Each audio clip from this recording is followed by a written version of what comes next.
Assalamualaikum warahmatullahi wabarakatuh. Kami dari kelompok 5 akan mempresentasikan tentang pembelahan sel mitosis, yang dimana kelompok kami beranggotakan Siti Nur Aziza Rahmawati NIM 088, Siti Ida NIM 100, Puputri Wahyudi NIM 105, Sheila Aprilia NIM 106, Sri Wahyuni Hasan NIM 107, Atika Rahmawati NIM 108. Pengertian dari pembelahan sel mitosis. Pembelahan sel mitosis adalah proses pembelahan sel yang terjadi pada sel-sel eukariotik, di mana satu sel induk membelah menjadi dua sel anak yang identik secara genetik dan memiliki jumlah kromosom yang sama. Proses mitosis terdiri dari beberapa tahapan, yaitu profase, metafase, anafase, dan telofase. Tujuan dari pembelahan sel mitosis. Tujuan utama pembelahan sel mitosis adalah untuk pertumbuhan, perbaikan, dan pemeliharaan jaringan tubuh. Proses pembelahan sel terdiri dari profase, prometafase, metafase, anafase, dan telofase. Pada tahap profase, benang-benang tampak memendek sehingga terlihat tebal dan menjadi kromosom.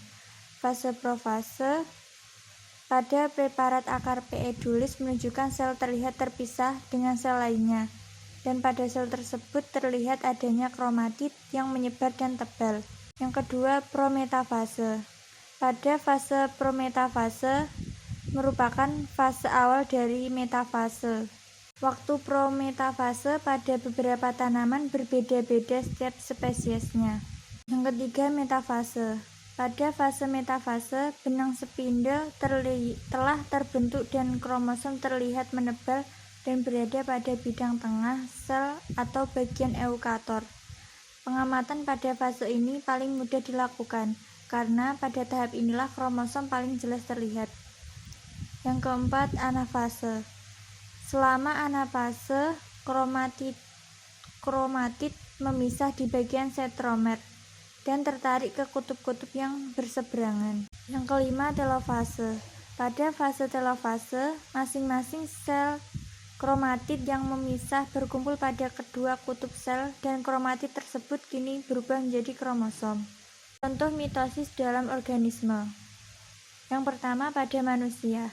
Sel-sel tubuh manusia seperti sel kulit, sel darah, dan sel organ internal melakukan mitosis untuk menggantikan sel-sel yang mati dan memperbaiki jaringan yang rusak. Yang kedua, pada tumbuhan. Hampir setiap tumbuhan melakukan mitosis.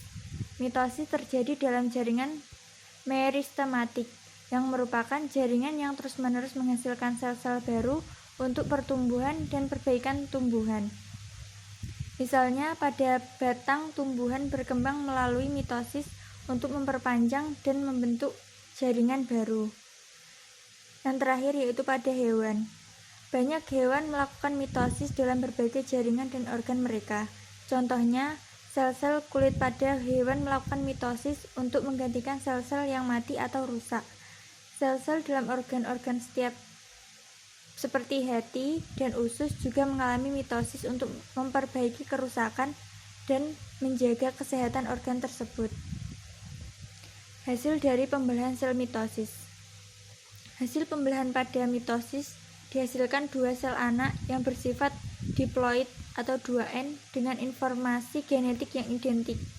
Sel anak mitosis memiliki jumlah kromosom sama dengan induknya. Sekian presentasi dari kelompok kami. Jika ada kesalahan kata, kami mohon maaf dan terima kasih. Wassalamualaikum warahmatullahi wabarakatuh.